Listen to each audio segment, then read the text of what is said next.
Today we will be taking CalMac's most popular ferry to Arran, where we will be visiting Lochranza Castle and Distillery, followed by a stop at the Machrie Moor Circles and a wee whisky tasting at the end.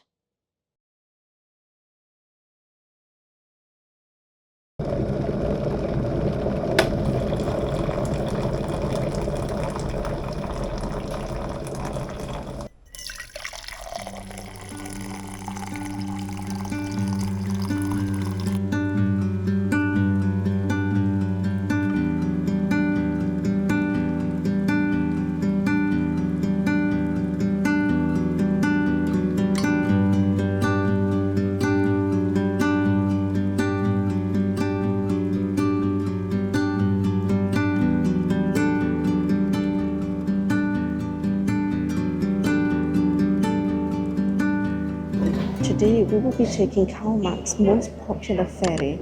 In 2022, this ferry took over 690,000 people. The ferry from Ardrossan to Brodick is in fact so popular that even now, on the first ferry of the day, in February when it's low season, it's pretty busy, don't you think so? Yeah, it's pretty busy for the day. Yeah, it's pretty busy. We thought we would be alone here, or I thought that. If I'm pretty honest, I thought nobody would be here. But obviously there are quite a few people. And we're just sitting in the canteen here. And apparently everyone just gets breakfast here. Yeah.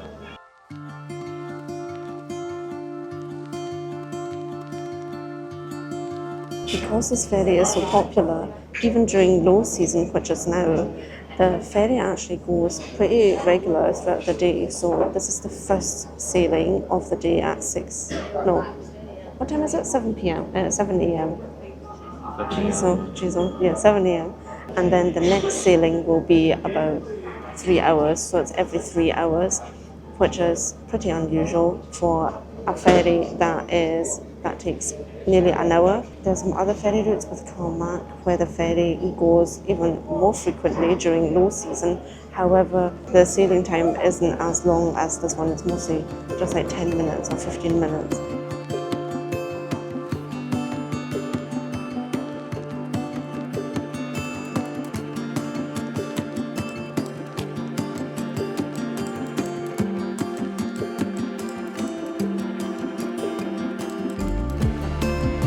Because this route is so high in demand, I would recommend to book your tickets online. But if you're more spontaneous, you can also get your tickets at the terminal here. So we are here, Ardrossan, and this is Brodick.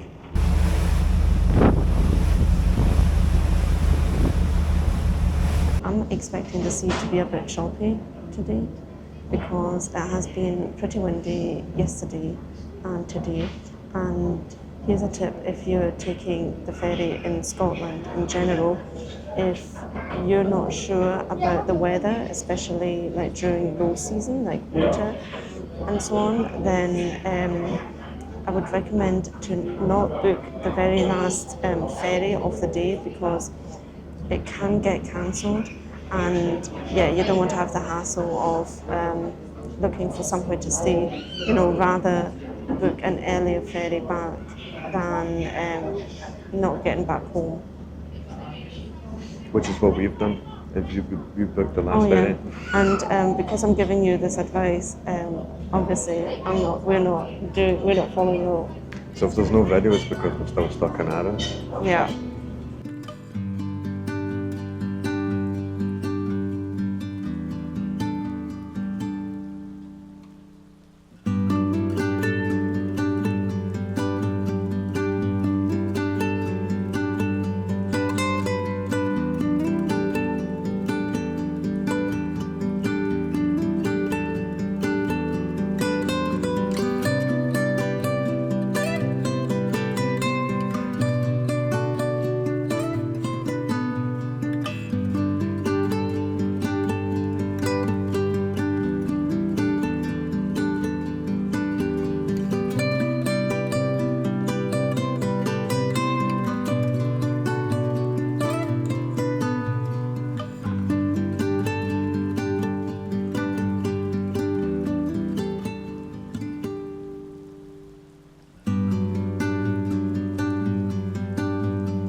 as you can see, we have now arrived on Arran. We arrived in Brodick and we're now driving from Brodick to Lochranza, which is in the north of the island. It's about half an hour drive from Brodick. We're not there yet. We've just basically passed Sannox and we found a lovely wee spot here.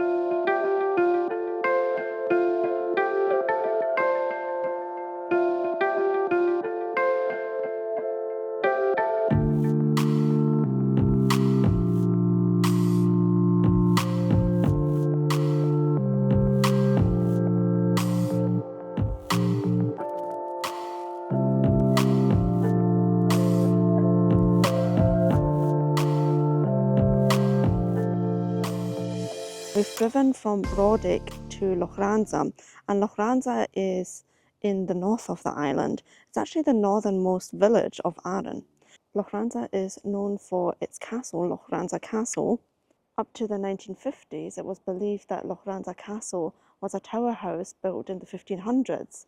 However, in the 1950s, there was some further analysis done on the ruins, and it turned out that it was built as a hall house in the late 1200s or early 1300s. The hall house was converted to a tower house in the later 1500s.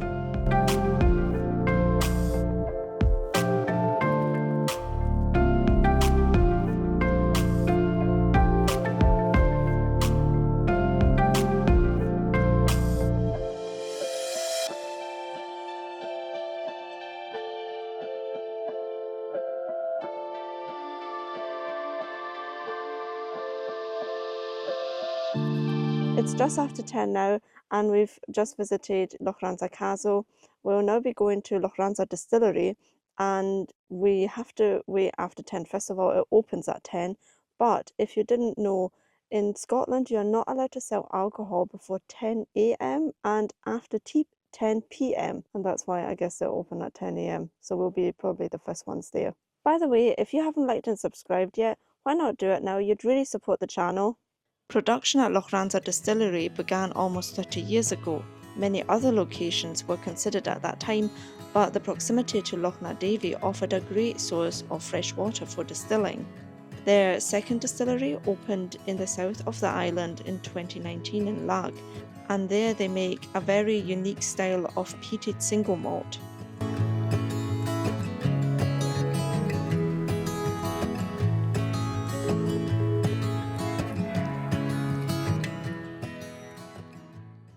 So Lag is Lag, L-A-G-G. They have another distillery there, a second one. Yeah, and it's a sister distillery, and it's in the south of Arran. We've just come out of the distillery, and we got a few whiskies, 2 for us and 1 for Ian's dad. And they were so nice, and put it into this wee lovely bag with thistles on it. It's cute. Yeah, it's Scotland's national flower, if you didn't know. We will try the whiskies later because Ian is driving and I don't drink by myself. Sounds so sophisticated, eh? So the first one is a 10-year-old whatever whiskey. I mean, honestly, I don't have any clue. And this one is a fresh island character, beautifully balanced citrus fruit and light vanilla sweetness with bursts of apple and delicate marine notes. What is that? Maybe a bit salty. Okay. That's what it tastes like. But what one is that? That's the American oak.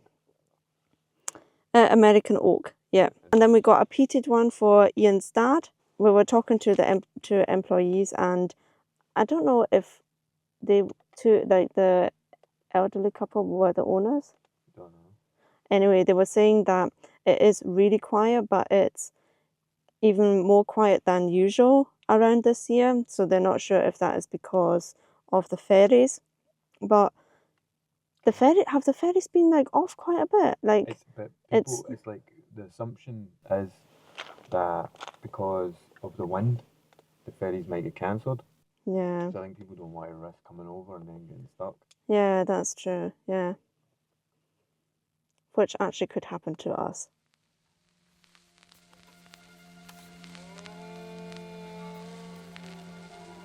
We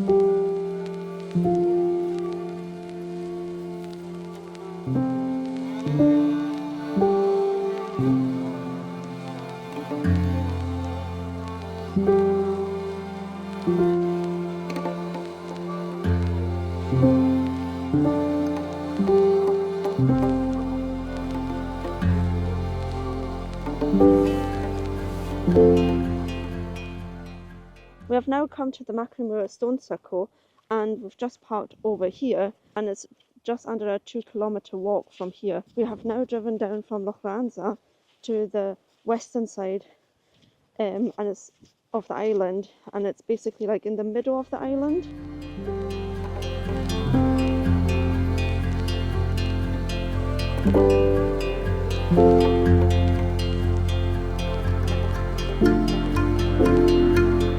It actually had just stopped raining. We had to wait in the car because it was suddenly just chucking down. Yeah. And now the path, you can see it's pretty muddy, but it's actually fine. The ground's not that wet. Like, it's quite hard for the amount of rain Yeah. that we've had.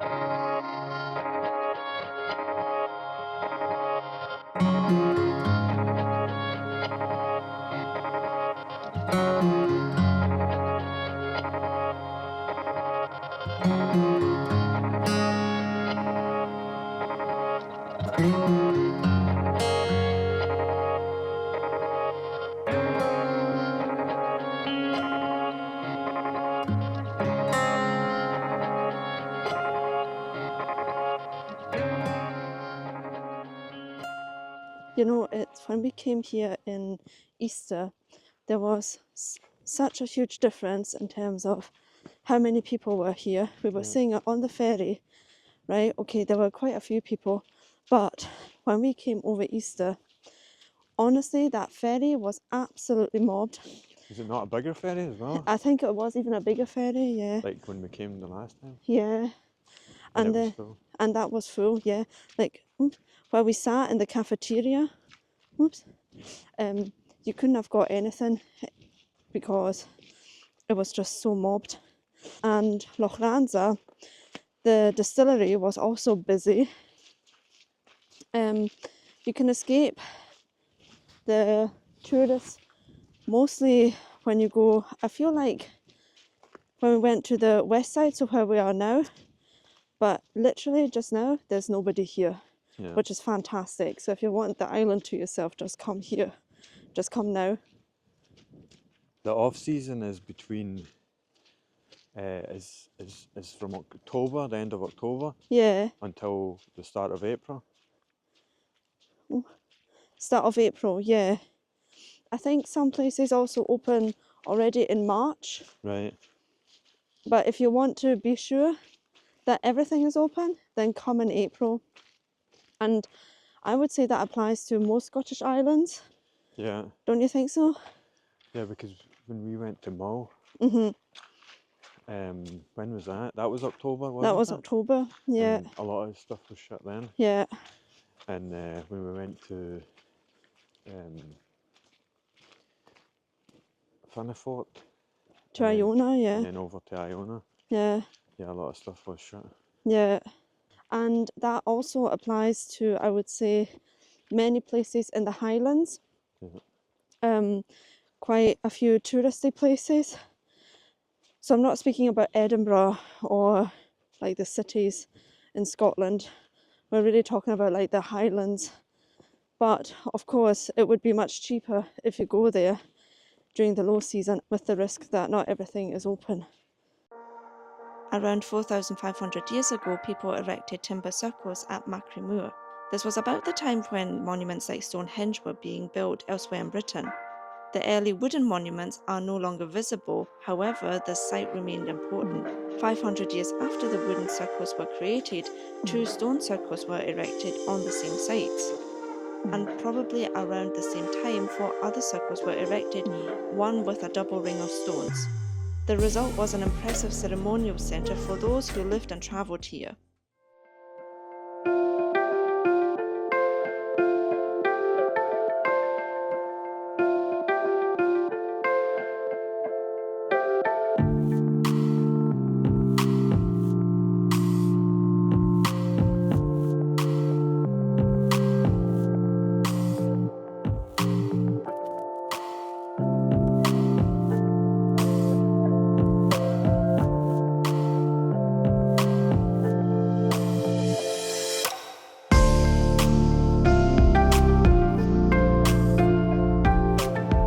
we've now driven from Machrie Moor back to Brodick, and we passed Janie's tea room, and Ian got a coffee and walnut cake, of course with cream.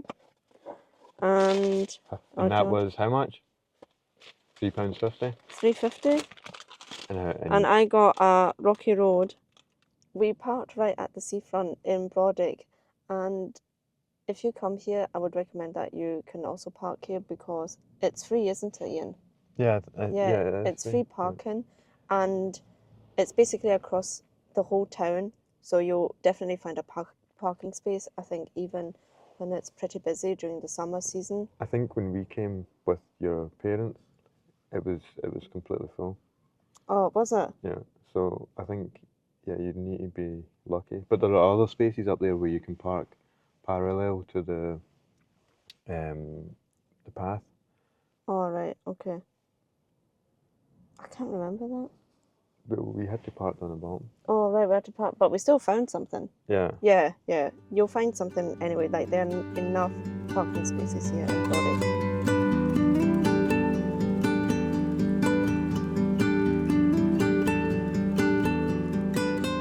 Oh, yeah, that's where you get bikes. You What? can get bikes Oh, the there bike in hire, summer. yeah. And then got a lovely farm shop. Open from It says- 9 a.m. to 7 It says, sorry, we p.m. are closed. Oh, right. Oh, is it? It's a vending machine. Yeah, it's like a vending machine thing. Ah, Can we go in? due to limited stock. I think you can get the milk. Where do you put it? So, So wait. So- shall we get card only? So I've got my card. So, place your clean empty bottle in the dispensing area. It didn't say to take the lid off. I've just assumed that. Yeah, well, I think you should take the lid off, yeah. And then press the arrow button on the card reader. Wow. I'm well impressed. I don't know why I am impressed.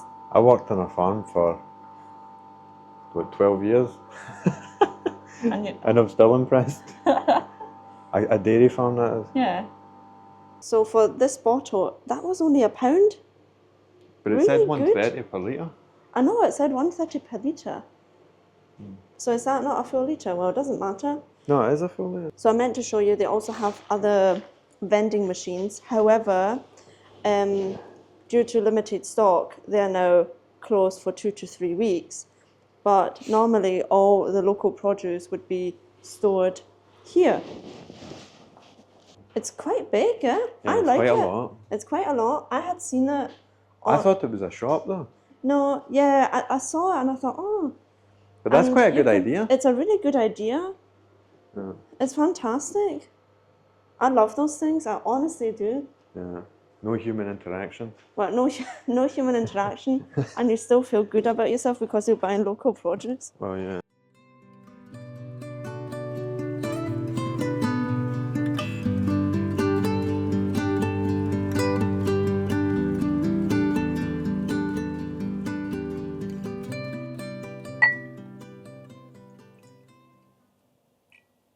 This is the single malt whiskey that was aged in American oak. Shall I go first? Yeah, you go first.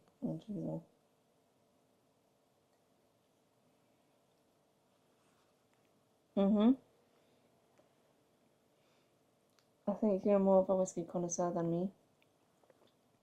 It's nice. But you and I don't drink a lot of whiskey. No, we don't drink a lot of whiskey, But it's nice. but it's really nice. Yeah, And it's sweeter than the peated whiskies. it's pretty smooth.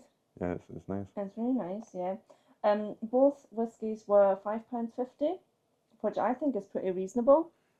There were Oh, yeah. also some that were a bit more expensive, but I think the most expensive one that I seen was the £6 one yeah, but I think, for that size. but I think that is still very reasonable, and I think it's really good that most distilleries do miniatures because you're not sure if you actually want to buy a full bottle, and if you're on Arran for a couple of days and you still have some days left, then you can always go back to the distillery and get a full bottle if you want to. Yeah, But some of the I noticed some of the bottles didn't have miniatures for them. There was rum aged ones that would have been nice to try. Yeah. A miniature out for that, but there wasn't any. Yeah. Offer it for But they every- might offer tasters. The problem is we couldn't do that because I was driving. Yeah, and these whiskies might be included in one of the tours. They also offered us a tour if we had wanted to book one. But yeah, because we were driving, we didn't do it.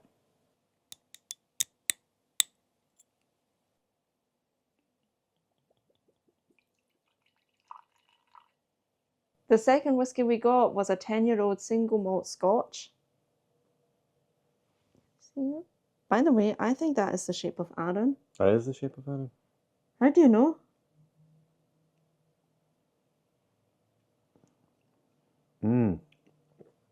Is it nice? That one's a lot sweeter. Oh, tell that in your face. It's just because it's that initial. Whoa.